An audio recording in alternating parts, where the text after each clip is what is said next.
Oke, bismillahirrahmanirrahim. Assalamualaikum warahmatullahi wabarakatuh. Alhamdulillah, semoga kita selalu senantiasa dalam lindungan Allah, disehatkan selalu, barokah umur dan rezeki berlimpah. Amin. Baik, kali ini mari kita belajar tentang muhasabah atau introspeksi diri. Sebenarnya istilah-istilah tentang pembenahan diri ini banyak. Ada yang menggunakan refleksi, ada retrospeksi, ada juga yang menggunakan kontemplasi. Kalau refleksi itu berpikir mendalam tentang sesuatu. Nah, kalau yang dipikir itu diri kita sendiri secara mendalam, maka namanya introspeksi. Kalau retrospeksi itu fokusnya ke masa lalu.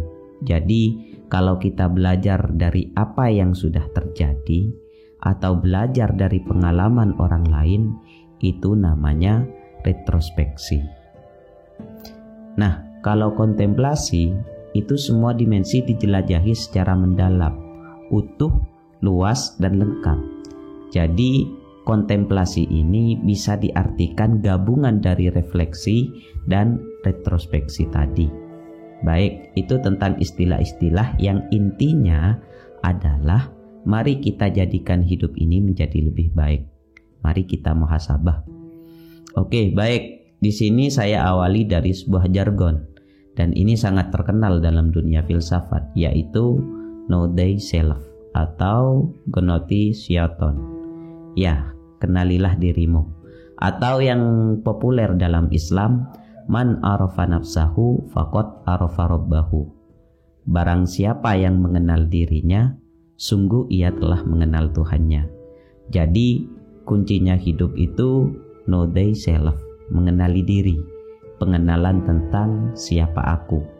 Mengapa kita harus kenal dengan diri kita sendiri?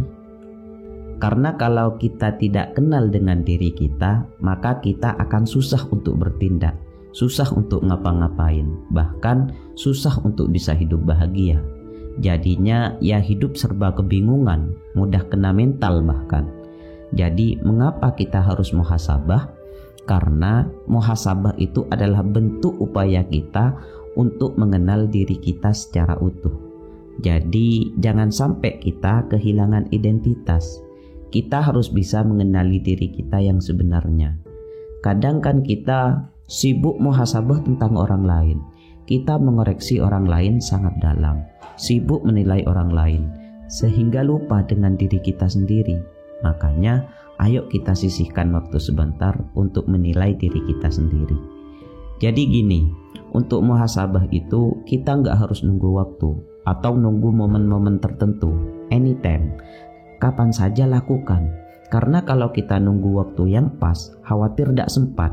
Padahal sebenarnya kita sudah banyak kelirunya, tapi masih merasa benar terus. Sebenarnya sudah keluar jalur, tapi masih merasa berada di jalan yang lurus. Padahal sudah tersesat. Oke, baik. Untuk memperdalam muhasabah ini, saya mengutip kalimat-kalimat dari Imam Hasan Al-Basri. Jadi, menurut Imam Hasan Al-Basri, seseorang tidak akan dapat predikat takwa sampai dia melakukan muhasabah kepada dirinya sendiri lebih ketat dibandingkan seorang teman yang bermuhasabah terhadap temannya. Jadi, katanya Imam Hasan Al-Basri, di antara cirinya orang yang bertakwa adalah dia mampu dan mau melakukan muhasabah lebih ketat daripada dia menilai temannya. Nah, masalah kita kan memang di sini. Kalau kita mengoreksi teman itu dalam banget. Bahkan sampai urusan ibadahnya kita koreksi. Padahal urusan kita sendiri dengan Tuhan mungkin lebih parah. Makanya Imam Hasan Al-Basri bilang, orang itu tidak akan mendapat gelar takwa kalau terlalu sibuk memperbaiki orang lain, tapi lupa untuk memperbaiki diri sendiri. Jadi ayo perketat mengoreksi diri kita sendiri, biar level ketakwaan kita sempurna. Ngoreksi teman agar lebih baik itu ya baik. Tapi kalau kita hanya sibuk di situ sehingga lupa untuk mengoreksi diri sendiri, itu ya tidak baik, tidak takwa namanya. Maka lebih sibuklah kita mengoreksi diri sendiri. Terus yang kedua, katanya Imam Hasan Al-Basri, seorang hamba akan berada dalam kebaikan selama dia mampu menasehati dirinya dan selalu menghisab dirinya. Nah, jadi kalau kita hanya sibuk komentari orang lain, itu akan sangat sulit untuk berada dalam kebaikan. Kalau kita hanya sibuk menasehati orang lain, juga akan sulit berada dalam kebaikan. Kenapa? Ya kita lupa dengan kesalahan diri kita sendiri, lupa menghitung diri kita sendiri, dan lupa untuk menasehati diri kita sendiri. Akhirnya apa? Yang keluar hanya ucapan-ucapan baik, tapi kehidupan kita tidak sesuai dengan apa yang kita bicarakan. Sehingga yang terjadi, kita akan sangat susah untuk berada dalam kebaikan-kebaikan. Untuk itu, ayo nasihati diri kita sendiri setiap waktu. Ayo muhasabah setiap waktu. Dengan begitu, kita tidak membiarkan diri kita untuk melakukan hal-hal yang buruk. Kemudian yang ketiga, katanya Imam Hasan Al-Basri, di antara tanda-tanda Allah berpaling dari seseorang ialah Allah menjadikan kesibukannya pada perkara-perkara yang tidak bermanfaat baginya. Jadi hati-hati, ini pentingnya kita muhasabah. Kalau tidak, kita tidak akan pernah tahu apakah kita sudah keluar jalur apa belum. Jadi coba perhatikan kehidupan kita sehari-hari. Apakah kegiatan-kegiatan yang kita lakukan itu ada manfaatnya apa tidak? Lebih banyak mana manfaat sama mudaratnya? Nah, kalau lebih banyak hal-hal yang tidak bermanfaat, dipastikan Allah sudah berpaling dari kita. Jadi sekali lagi hati-hati. Maka pastikan kita selalu menghitung-hitung perbuatan yang kita lakukan. Yang saya lakukan ini manfaat apa enggak? Penting apa enggak? Allah ridho enggak dengan yang saya lakukan ini? Kalau memang perkara-perkara yang kita lakukan itu jauh dari manfaat, mulai sekarang ayo ditinggalkan. Ayo bikin Allah kembali lagi dalam hidup kita. Nah, ini ada ayat dalam surat Al-Hasr ayat 18-19 di mana kita diperintahkan oleh Allah untuk muhasabah diri. Bismillahirrahmanirrahim. Ya ayyuhalladzina amanu taqullaha wal tandur nafsum ma qaddamat liwadin wattaqullaha innallaha khabirum bima ta'malun. Wala takunu kalladzina nafsullaha fa ansahum anfusahum ulaika humul fasikun. Hai orang-orang yang beriman, bertakwalah kepada Allah dan hendaklah setiap diri memperhatikan apa yang telah diperbuatnya untuk hari esok, akhirat. Dan bertakwalah kepada Allah, sesungguhnya Allah mengetahui apa yang kamu kerjakan. Dan janganlah kamu seperti orang-orang yang lupa kepada Allah, lalu menjadikan mereka lupa kepada mereka sendiri. Mereka itulah orang-orang yang fasik. Jadi kita oleh Allah memang sudah diwanti-wanti agar bisa mengoreksi diri kita sendiri, muhasabah. Kita dituntut untuk memperhatikan setiap apa yang telah atau yang akan kita lakukan. Dan Allah juga ngingetin kita, jangan sampai kita lupa pada Allah. Karena kalau kita lupa pada Allah, ya kita akan lupa dengan diri kita sendiri. Kalau sudah lupa dengan diri sendiri, tidak kenal siapa diri kita sendiri, ya kita akan jadi orang fasik. Fasik itu tidak lagi peduli dengan perintah dan larangan Allah. Na'udzubillah. Jadi ayo muhasabah. Nah, bagaimana cara melakukan muhasabah? Jadi kalau kita mau bermuhasabah, setidaknya hal-hal ini perlu kita perhatikan. Sebelum muhasabah, setidaknya pastikan kita dalam keadaan suci, baik dari hadas kecil, terutama dari hadas besar. Jadi ambil wudhu, terus sholat, bisa sholat wajib atau sunnah, biar muhasabah kita sempurna. Nah, setelah sholat ini, waktunya kita merenung, waktunya kita evaluasi diri. Apa yang akan kita evaluasi dalam diri kita? Ya setidaknya ada 5 hal yang harus kita muhasabahi. Pertama, muhasabah tentang kewajiban. Jadi apakah yang wajib-wajib sudah kita lakukan dengan benar tanpa ada kekurangan? Misal sholat. Bagaimana dengan sholat kita? Waduh, kalau sholat subuh saya sering kesiangan. Nah, ayo kita evaluasi gimana caranya biar sholat subuh terselesaikan. Atur strategi. Terus yang kedua, koreksi diri kita dari hal-hal yang haram. Ini bisa dimulai dari anggota tubuh. Apakah mata kita sering dipergunakan untuk melihat hal-hal yang diharamkan? Apakah tangan kita? Apakah kaki kita? Apakah kemaluan kita? Apakah telinga kita? Apakah mulut kita? Apakah perut kita masih kemasukan barang-barang haram? Jadi banyak pertanyaan memang dalam hal muhasabah itu. Dan kalau kita tidak sempat nanya, ya hidup kita tidak akan bisa terkontrol dengan baik. Jadi yang kedua, koreksi diri kita dalam hal yang haram. Apakah masih dilakukan atau tidak? Terus yang ketiga, muhasabah tentang perbuatan kita sehari-hari. Apakah yang kita lakukan sia-sia atau bermanfaat? Apakah hidup kita hanya sibuk ngurusin kehidupan orang lain, main game, sibuk dengan hal-hal yang tidak berguna? Jadi tanyakan itu. Ayo koreksi itu semua biar hidup kita ada maknanya. Terus yang keempat, mengoreksi niat. Jadi tanyakan lagi, apakah niat kita dalam beribadah sudah benar? Ingin dapat ridho Allah atau hanya pengen surga? Apakah niat kita dalam beramal pengen dipuji orang atau tidak? Apakah lillah atau tidak? Atau masih ada pamrih-pamrih lain? Jadi tanyakan itu biar muhasabah kita sempurna. Terakhir dalam muhasabah, jangan lupa untuk minta bantuan Allah agar dimudahkan dalam memperbaiki diri. Karena kalau kita hanya mengandalkan diri sendiri, pasti gagal. Jadi libatkan Allah dalam hal apapun. Nah, ada sebuah hadis dari Mu'ad bin Jabal radhiyallahu an, Rasulullah SAW pernah memegang tangannya lalu berkata, "Ya Mu'ad, wallahi inni liuhibbuka. Wallahi inni liuhibbuka. Wahai Mu'ad, demi Allah, sesungguhnya aku mencintaimu. Sungguh aku mencintaimu." Rasulullah SAW selanjutnya bersabda, "Aku memberikanmu nasihat, wahai Mu'ad. Janganlah engkau tinggalkan saat di penghujung sholat bacaan doa, Allahumma inni ala dzikrika wa syukrika wa husni ibadatik.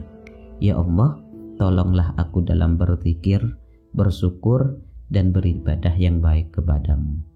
Jadi kalau selesai sholat jangan lupa baca doa ini, terus dikira. Oke, lanjut. Sekarang setelah kita melakukan muhasabah, manfaat apa saja yang akan kita dapat? Nah, jadi kalau kita melakukan apapun, itu kan selalu ada timbal baliknya. Kalau jelek, ya pasti jelek. Nah, kalau bagus, ya pasti bakal menyenangkan. Apalagi yang kita lakukan itu adalah muhasabah. Tentu efek positifnya atau manfaatnya itu bakal berbuah manis. Nah, di antaranya yang pertama, itu akan meringankan hisab pada hari kiamat. Kok bisa? Ya bisa, karena kita sendiri ngerti lebih banyak jeleknya apa baiknya amal kita. Ketika kita ngerti, kita akan kemudian terus berusaha agar lebih banyak amal baiknya dibanding buruknya. Jadi kalau sudah lebih banyak baiknya, itu kan ketika dihisab kelak, ketika dihitung antara amal baik dan buruk, tentu akan lebih banyak amal baiknya. Makanya Sayyidina Umar bin Khattab menasihati kita, hisablah diri kalian sebelum kalian dihisab. Itu akan dimudahkan hisab kalian kelak. Jadi kalau kita rajin muhasabah, ya hisab kita akan mudah nanti. Terus yang kedua, hidup selalu dalam kebaikan, dalam petunjuk. Jadi sulit kita untuk melakukan keburukan, karena kita hanya akan fokus dalam perbaikan-perbaikan diri. Terus yang ketiga, muhasabah bisa mengobati hati yang sakit. Kalau kita sering malas melakukan perbuatan-perbuatan baik, itu kan kondisi hati kita sedang sakit, sedang gelap. Nah, biar hati kita sehat, biar jernih, ya lakukan muhasabah. Karena hati yang sakit tidaklah mungkin hilang dan sembuh, melainkan dengan muhasabah diri. Terus yang keempat, dengan muhasabah kita akan selalu menganggap diri kita penuh dengan kekurangan dan tidak tertipu dengan amal yang telah dilakukan. Tidak begitu orang yang suka muhasabah. Dia akan selalu berbenah diri, akan terus memperbaiki cara beribadahnya. Sehingga yang kelima, muhasabah bisa membuat orang tidak takabur. Jadi kalau kita rajin muhasabah, susah kita untuk sombong. Kalaupun kita bertaubat, itu akan terus menganggap banyak dosa. Kalaupun kaya, itu akan tetap rendah hati, akan dermawan. sebab ia menyadari bahwa semua hartanya hanya titipan. Bahkan ada salah satu tabi'in yaitu Muhammad bin Wasi. Beliau merupakan murid dari salah satu sahabat Nabi yaitu Anas bin Malik. Beliau pernah mengatakan begini, Wasi ini, "Laukana lidunubi rihum ma qadara ahadun ayyajlisah ilayya." Andaikan dosa itu memiliki bau, tentu tidak ada dari seorang pun yang ingin duduk dekat-dekat denganku. Padahal beliau ini, Muhammad bin Wasi, punya gelar Abidul Basrah, ahli ibadahnya kota Basrah. Tapi beliau masih mengatakan begitu. Artinya apa? Orang yang selalu mengoreksi dirinya, orang yang selalu melakukan muhasabah, ya pasti tidak akan sombong. Oke, terus yang keenam, manfaat dari muhasabah itu bisa memanfaatkan waktu dengan baik. Jadi tidak akan ada waktu yang akan disia-siakan. Kalau kita kan sebaliknya, betapa banyak waktu yang terbuang sia-sia. Nah, jadi muhasabah tentang waktu ini juga penting untuk kita perhatikan. Oke, baik. Jadi muhasabah itu ternyata sangat banyak manfaatnya bagi kehidupan kita. Karena itu, ayo muhasabah. Jangan sampai hidup kita ini tidak pernah melakukan muhasabah. Rugi, bahkan celaka. Oke, lanjut. Nah, sekarang ayo kita cek rute perjalanan kita menuju Allah, biar muhasabah kita semakin dalam. Jadi semoga kita tidak lupa bahwa hakikat kehadiran kita di muka bumi ini adalah ilaihi roji'un, yaitu kembali kepada Allah. Jadi dalam hidup ini kita membawa misi ilaihi roji'un. Kita akan berasal dari Allah, kehadiran kita diridhoi oleh Allah, tapi mengemban misi untuk kembali lagi ke Allah. Manusia dengan karakternya, apakah kelebihan maupun kekurangannya, itu misinya ya sama, ilaihi roji'un. Maka semangat muhasabah adalah semangat menilai rute perjalanan kita, apakah memang rute kita ini sudah lurus ilaihi roji'un atau tidak. Ibaratnya GPS-nya bener enggak kita ini, arah akhirnya nanti ke Allah enggak, atau jangan-jangan kita sudah melenceng jauh, atau jangan-jangan kita selama ini mandek saja tidak berkembang. Nah, jadi bahan muhasabah kita, ayo dicek perjalanan kita ilaihi roji'un yang benar apa enggak. Semua yang kita lakukan, kalau ini ilaihi roji'un, berarti segala yang kita lakukan harusnya membuat kita lebih dekat kepada Allah. Kan kalau kita melakukan perjalanan, itu kan setiap waktu perjalanan kita semakin dekat dengan tujuan. Kalau memang tujuan kita Allah, ilaihi roji'un, berarti apapun yang kita lakukan, baik dalam bentuk kata, perbuatan, pikiran, itu harusnya membuat kita lebih dekat dengan Allah. Kalau begitu, berarti perjalanan kita sudah benar. Tapi kalau perjalanan yang kita lakukan malah menjauh dari rute akhir, dari Allah, atau tidak tambah dekat dengan Allah, ya berarti kita salah jalan atau mandek. Biar tidak salah jalan atau biar tidak mandek, tentu kita harus ngerti bekal-bekal apa saja yang harus kita siapkan. Nah, bekalnya apa ilaihi roji'un itu? Di catatan saya ada 4. Saya petakan menjadi gambar ini. Jadi manusia itu punya 2 amanah, yaitu amanah kehambaan dan amanah kemanusiaan.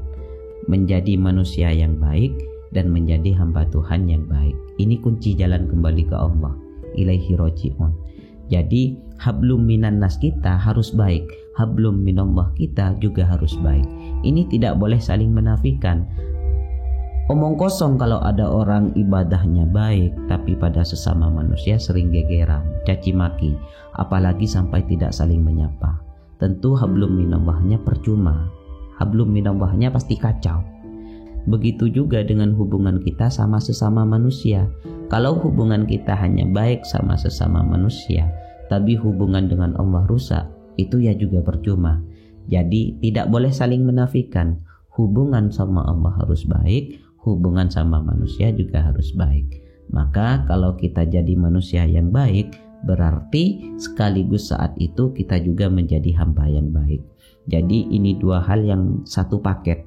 Makanya kalau dalam Al-Quran, kalau teman-teman jeli, ayat-ayat ibadah itu selalu nyambung dengan kesolehan sosial. dengan efek kebaikan moral atau kebaikan akhlak kemanusiaan. Misal puasa. Puasa itu kan punya efek menahan diri. Sholat juga begitu, tanha anil fahsya'i wal munkar. Zakat itu kan membersihkan harta dan lain sebagainya. Jadi kehambaan dan kemanusiaan itu satu paket lengkap, yang disitulah rute kita yang harus kita tempuh menuju Allah. Nah, biar hablum minallah dan hablum minannas kita beres, maka kita harus punya 4 bekal. Yang pertama pengetahuan, yang kedua kesadaran, yang ketiga kebaikan, dan yang keempat perbaikan. Nah, tanpa 4 bekal ini maka sulit kita untuk menuju Allah. Jadi yang pertama pengetahuan. Ya, kita tidak mungkin bisa ilaihi roji'un tanpa ilmu. Tetap kita butuh ilmu, butuh pengetahuan. Misal bertani, kalau kita tidak tahu ilmu pertanian, ya pasti gagal panen. Yang tahu aja sering gagal panen, makanya mencari ilmu itu wajib. Tolabul ilmi itu faridotun. Mengapa? Karena ilmu merupakan jalan utama yang pertama yang harus kita miliki untuk kita bisa nyampe menuju Allah. Tapi sekedar tahu saja tidak cukup, sekedar punya ilmu saja tidak cukup, tetap harus ada kelanjutannya, yaitu kesadaran. Karena betapa banyak orang pintar, betapa banyak orang yang pengetahuannya luas, tapi manifestasinya tidak ada, tidak relevan dengan ketinggian ilmunya. Ya berarti dia kehilangan aspek kesadaran. Maka kesadaran itu berarti kemampuan dan kemauan untuk menjalankan pengetahuan tadi. Jadi setelah ada pengetahuan butuh kesadaran. Nah, kalau sudah tahu dan sadar, ya lakukan kebaikan. Kebaikan inilah yang menjadi bukti autentik atas pengetahuan dan kesadaran kita. Ringkasnya, kebaikan itu ya amal soleh. Jadi jadilah orang baik, orang yang soleh, pinter, punya kesadaran dan baik. Wah, enak jadi manusia yang begini. Tahu, mau, dan akhirnya dijalankan beneran. Nah, kemudian yang terakhir, yang keempat, yaitu perbaikan. Sebagaimana kita tahu bahwa hidup kita tidak sempurna. Kita ini banyak kekurangan-kekurangan. Kita ini banyak kelemahan-kelemahan. Maka pengetahuan dan kebaikan yang kita jalani juga sifatnya selalu perlu diperbaiki. Maka pengetahuan dan kebaikan yang kita jalani juga sifatnya selalu perlu diperbaiki. Jadi selalu perlu ditingkatkan lagi. Maka ada unsur yang keempat, yaitu perbaikan.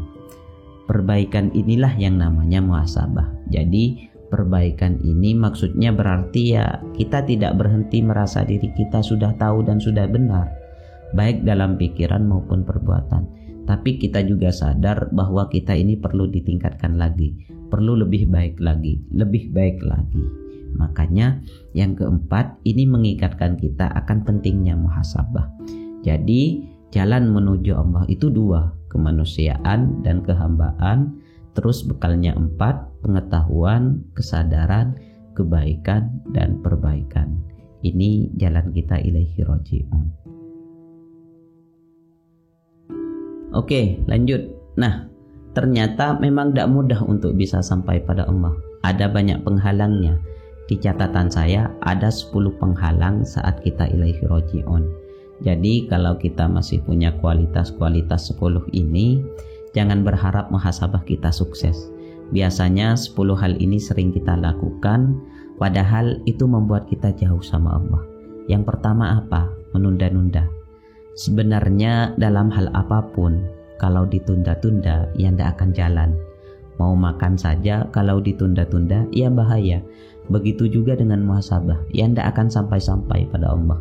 Jadi meskipun sudah paham, sudah punya niat, tapi masih nanti saja atau nanti dulu, nunggu ini, nunggu itu, maka akan gagal. Dunia dengan segala keindahan dan kemewahannya itu memang menjadi perayu yang luar biasa. Jadi kita mesti hati-hati. Semakin kita terus menunda-nunda kebaikan, ya kemungkinan kita akan semakin jauh dari kebaikan itu. Maka teman-teman, ayo lawan kalau ada dorongan dari dalam diri kita untuk menunda-nunda. Cara melawannya gimana? Ya kalau kita ngerti bahwa sedekah itu baik, ayo sedekah, jangan nunggu kaya. Jadi kebaikan apapun yang kita pahami langsung dijalankan. Intinya jangan ditunda-tunda, terutama dalam hal muhasabah. Terus yang kedua, terlalu optimis, terlalu pede, overestimate. Nah, terlalu pede ini juga bahaya. Misal kita merasa diri sudah pinter, sudah ngerti banyak hal, sudah paham, sehingga sembrono, akhirnya hidup tidak hati-hati, gampang menyepelekan. Kalau doa jangan panjang-panjang, Allah itu kan ngerti. Itu menyepelekan. Cuma gini aja, dosa dikit-dikit tidak apa-apa, Allah kan maha pengampun. Allah maha pengampun iya, tapi ini kan menyepelekan, terlalu pede, over. Nah, ini juga akan jadi penghalang kita dalam menuju Allah, karena rasa takutnya kecil. Hati-hati. Maka kita perlu hati-hati. Terlalu optimis ternyata juga nggak baik. Terus yang ketiga, ini kebalikannya, pesimis, tidak percaya diri, underestimate. Jadi rasa takutnya terlalu besar. Ini juga bahaya karena hidup jadi serba pesimis. Wah, tidak mungkin aku bisa dekat dengan Allah, sudah terlalu banyak dosa, tidak mungkin juga tobatku diterima. Nah, jadi ini juga bisa jadi penghalang spiritual kita menuju Allah.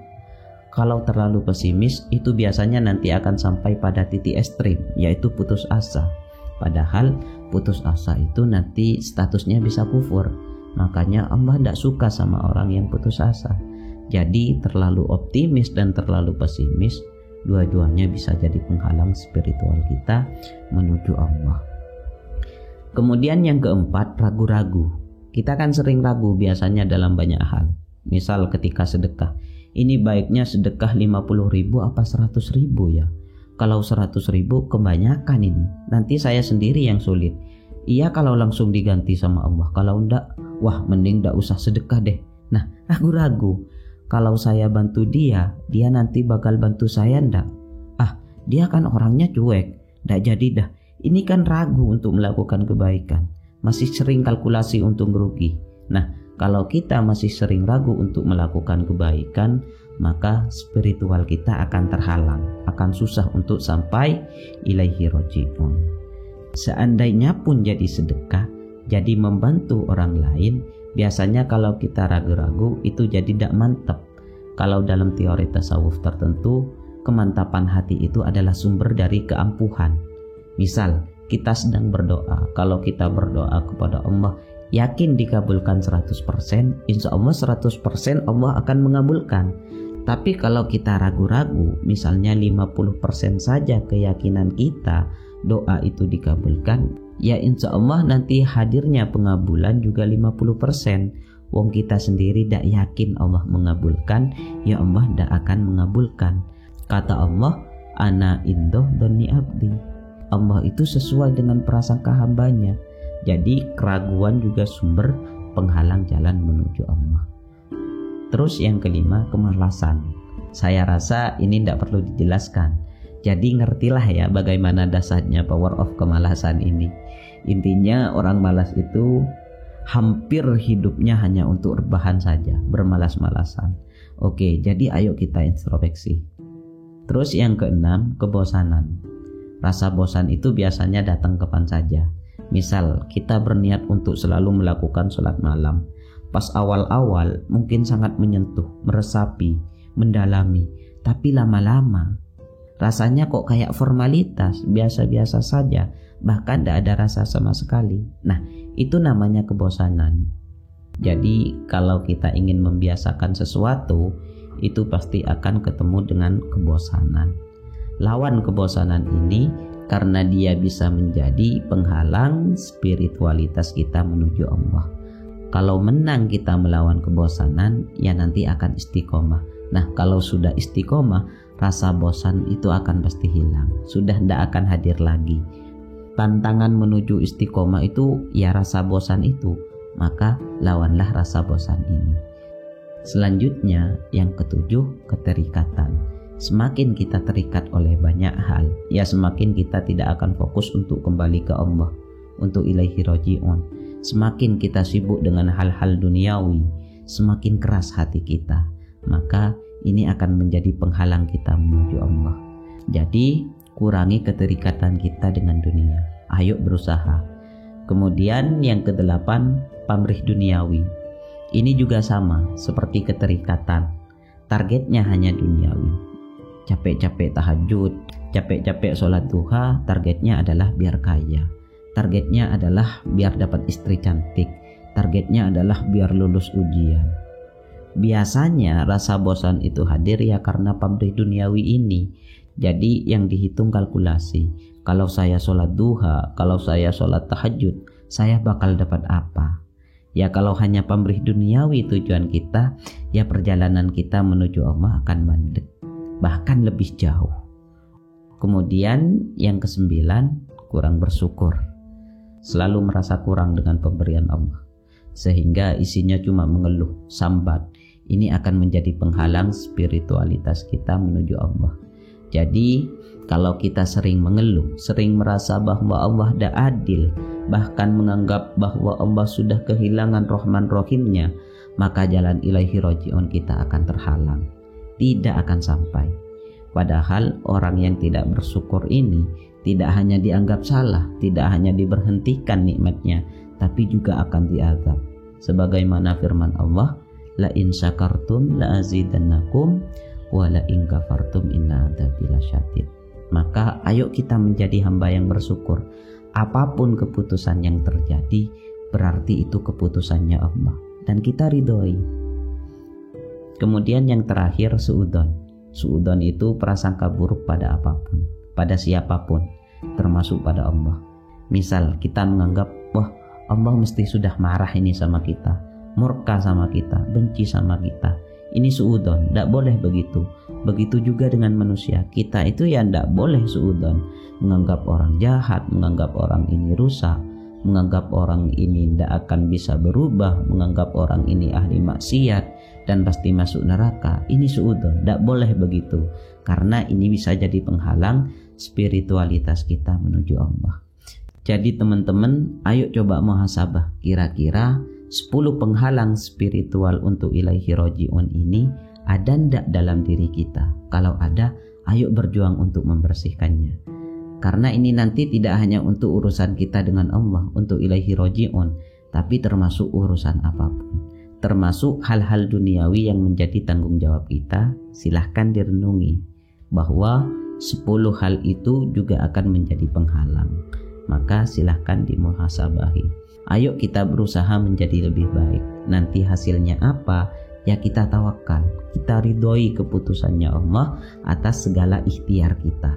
Kalau kita sudah nyampe di tawakal, insya Allah akan lahir jiwa yang mutmainnah. Kalau jiwa kita sudah mutmainnah, akan hadir yang kita impi-impikan. Apa? Yaitu jiwa yang mardiyah, yang diridhoi. Makanya ya ayyatuhan nafsul mutmainnah irji'i ila rabbiki radiyatan mardiyah. Kita ridho terhadap keputusannya Allah dan Allah pun ridho pada kita. Oke, baik, cukup sekian tentang muhasabah. Mohon maaf saya tidak bermaksud untuk menggurui, saya juga sedang belajar dan mari saling berbenah diri. Oke teman-teman, kurang lebihnya mohon maaf. Saya akhiri sekian. Wassalamualaikum warahmatullahi wabarakatuh.